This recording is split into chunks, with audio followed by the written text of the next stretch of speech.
The Arizona sun beat down on my shoulders as I stood in an empty field, my duffel bag slung over my arm, boots still dusted with the sand of another continent.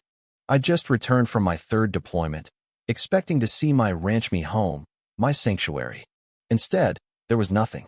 No weathered cabin I'd built with my own hands. No creaky red barn my grandfather left me. Not even the white fence that used to frame the horizon. In its place, a chain-link fence, padlocked tight, surrounded what looked like the skeleton of a fancy desert view estate. A crooked sign hung from the metal, private property. HOA management. Trespassers will be prosecuted. My blood turned to ice. This was my land, my life, and they'd erased it like it never existed. They didn't know they'd just messed with the wrong soldier. My name is Ethan Caldwell, a 37-year-old Army Staff Sergeant from Tucson, Arizona. Born and raised in this rugged desert, I inherited 50 acres of raw, beautiful land from my grandfather, passed to my dad, then to me. It wasn't much, just a simple cabin, a rusty barn, and wide-open space where I kept horses and taught local kids to ride and camp. It wasn't just land, it was my roots. Before I shipped out for my last tour, I locked everything down. My friend Nate Harper, a retired vet and neighbor, promised to watch the place. He fed the horses, checked the fences, kept things in order. Or so I thought. While I was gone, a new homeowners association took over the nearby neighborhood, a place not even in my zip code.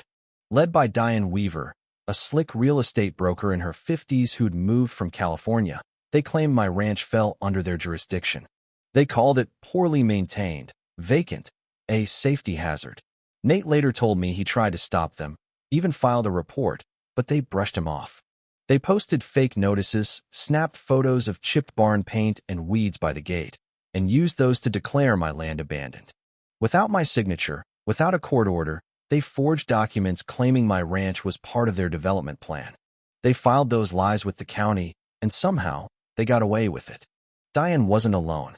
Her lawyer, Greg Nolan, a disbarred zoning attorney who'd slithered back into practice, drafted the forged transfer forms. My neighbor Nate, a quiet man in his 60s with a service dog named Bear, was loyal to a fault. If he hadn't been there, I might never have known the truth. And me? I'd served 2 tours in Iraq, 1 in Afghanistan. I'd patched up soldiers under fire, pulled kids from rubble, faced hell, and came out standing. But nothing prepared me for coming home to find my life bulldozed by suburban vultures in pressed khakis. I called Nate from a gas station outside town. His voice shook when he answered. "Ethan, they sold it. The HOA bulldozed everything." I laughed, thinking I'd misheard. "Come again." Silence. "They forged your name, said you were MIA, claimed the ranch was up for emergency reassignment." I tried to stop them. My legs felt like stone. "Meet me in an hour," I told him. "Bring everything you've got." At Nate's trailer, he handed me a file thick with evidence photos, forged notices, voicemail logs, screenshots from the county website showing my land under a new name, Sunset Valley HOA Holdings LLC. Nate had tracked them for months, but without me present or a power of attorney, no lawyer would touch it. Diane had already started building. Then Nate played a video from a whistleblower, a construction foreman's body cam. Diane walked my flattened land, pointing to where she wanted a clubhouse. "Once this is done, nobody'll remember who lived here. Probably some drifter vet." My knuckles cracked as I clenched my fist. That night, I couldn't sleep. Staring at Nate's trailer ceiling, Bear curled at my feet, my mind raced. I needed a lawyer, my military records, proof of who I was. But I also needed evidence they knew their actions were illegal. Just as I drifted off, Nate's phone buzzed. His eyes widened. "Ethan, Diane filed a restraining order against you." I sat up. "What?" "I haven't even seen her." He handed me the phone. "She's claiming you're a threat, says you showed up threatening violence. She's using your military background to paint you as unstable." The next morning, a sheriff's deputy arrived at Nate's door with handcuffs. The knock was sharp, like they meant to break the door down. 2 deputies stood outside, hands on their belts. "We're here to serve a protective order and escort Ethan Caldwell for questioning," the older one said. I stepped forward. "That's me." He eyed me. "You armed, sir?" "Not unless you count the scars from Afghanistan," I said. The younger deputy smirked, but his partner didn't flinch. You're accused of threatening the Sunset Valley HOA. Come with us. At the station, the interrogation room reeked of stale coffee.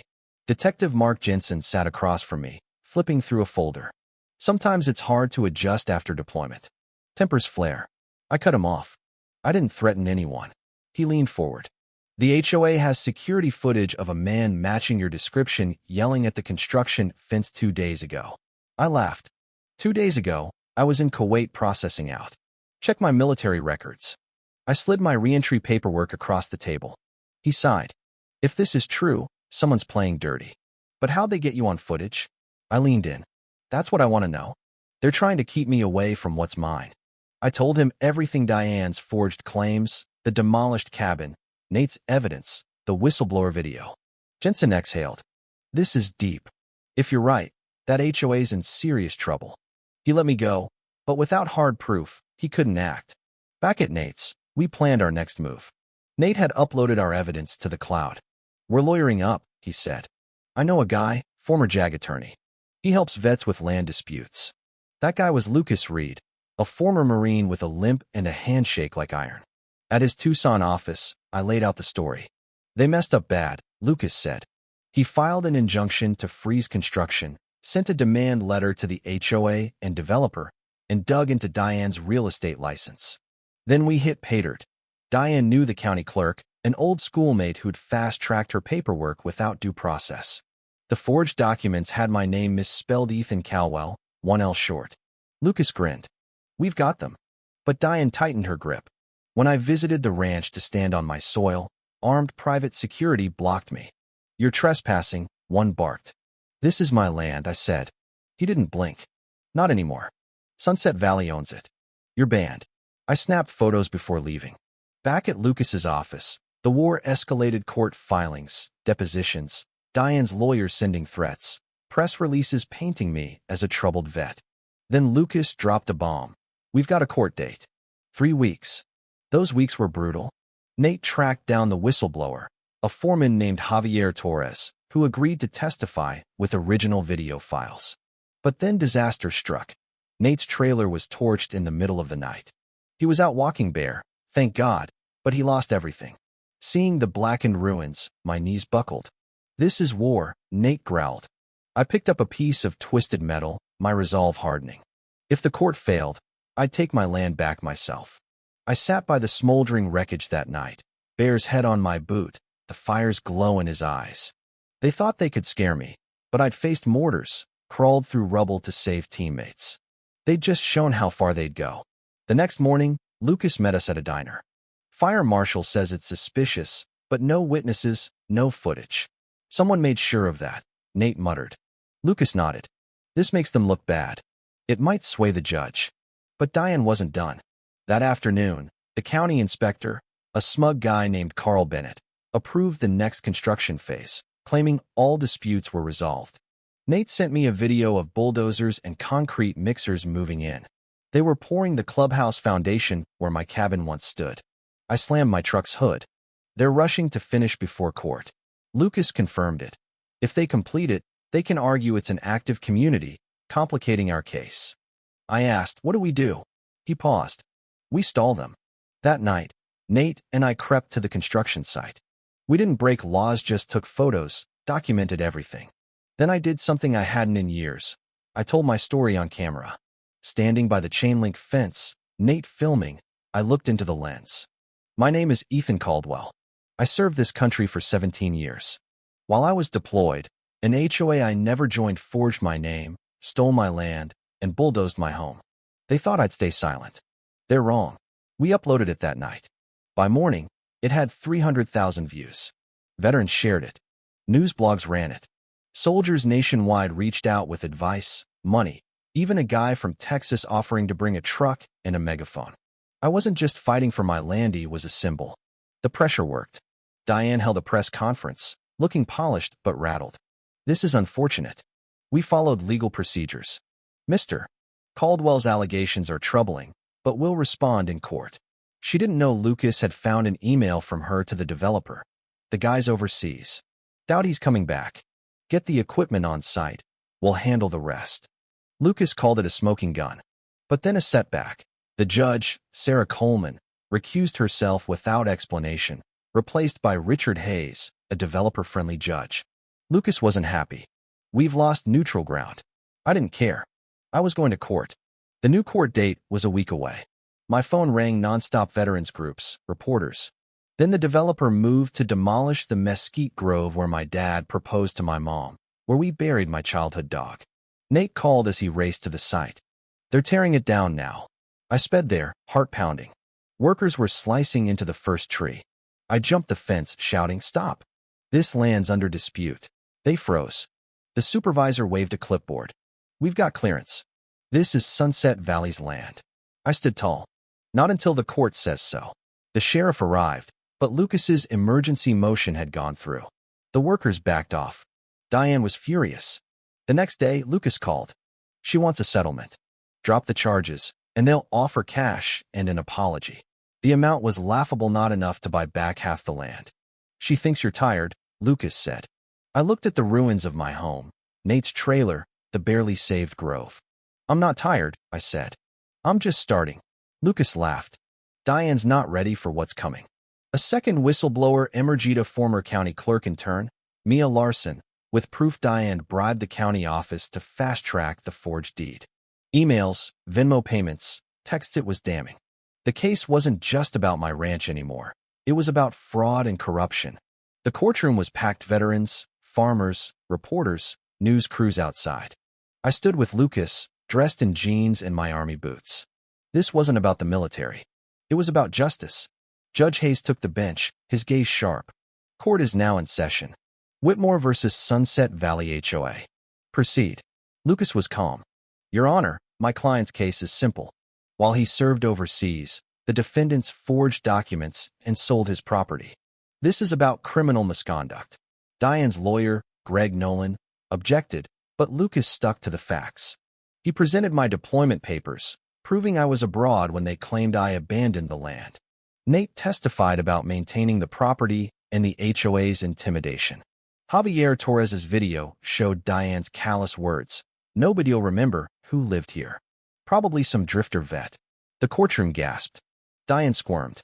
Then Lucas revealed Diane's email admitting she knew I was deployed, followed by Mia's testimony about the $5,000 bribe to the clerk. Judge Hayes recessed to review the evidence. Outside, reporters swarmed. A Vietnam vet in the crowd said, "You're fighting for all of us, son." When court resumed, Hayes looked grim. "This suggests severe abuse of process. I'm forwarding the evidence to the county prosecutor. I'm issuing a temporary injunction on construction and restoring possession to Mr. Caldwell." The room erupted. I had my land back for now. But Diane played her last card. The next morning, Lucas called.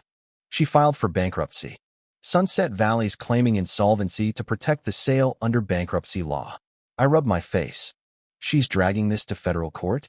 Lucas nodded. "She's betting you'll quit." I looked at my scarred land. "She's wrong." I went public.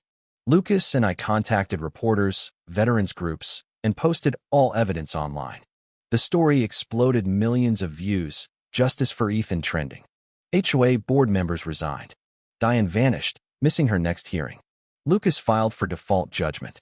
Then Judge Hayes called us back to court. As we sat, a woman stood, nervous, with a black briefcase. "Your Honor, I have documents showing Diane didn't act alone. The clerk and developer were in on it." The room froze. Her name was Rachel Evans, former assistant to developer Victor Klein. She revealed a 2-year conspiracy, emails, recordings, a $20,000 wire transfer to the clerk. Judge Hayes escalated the case to federal authorities. "Mr. Caldwell, I restore full ownership to you. An audit will begin on Sunset Valley and Klein's company." The gavel slammed. We'd won. That night, on my land, I stood where my cabin once was. The victory felt hollow. Me home was gone, the grove half destroyed. Then Nate's phone buzzed. A video from the construction trailer showed Diane and Klein, 2 days before she fled, planning another land grab and hinting at the trailer fire. "If he keeps pushing, he'll never step foot here again," Diane said. My jaw tightened. She was still out there, and this wasn't over. I filed a criminal complaint for arson, conspiracy, and threats. 2 days later, Diane was caught in New Mexico, naming names in custody. Her scheme unraveled a network targeting soldiers and the elderly. Subpoenas flew, clerks were arrested, Klein faced court in handcuffs. I testified in D.C., sparking the Deployed Property Protection Act. Veteran builders rebuilt my ranch-new cabin, barn, solar panels, a porch swing like my dad's. The restitution came, $1.7 million, enough to rebuild and fund a veterans' legal clinic. The ranch reopened with fanfare, veterans, flags, a crowd cheering. But a black car with tinted windows idled across the road, watching. It drove off, plates fake. The sheriff called it a scare tactic, but I wasn't afraid. I'd built a network, Operation Ground Game, to stop property grabs. Letters poured in from others who'd been robbed, thanking me. One stood out a photo of my rebuilt cabin at sunset, with 4 words, "Still watching, still standing." It wasn't a threat. It was a promise. They thought they could erase me. They forgot one thing. You can't scare a soldier who's come home with nothing to lose. To every crooked HOA, every greedy developer, hear this. Never mess with a soldier. Where are you reading from? Drop your city or state. Comment "still standing" if you'd fight back like me. Let's ensure no soldier comes home to an empty field again.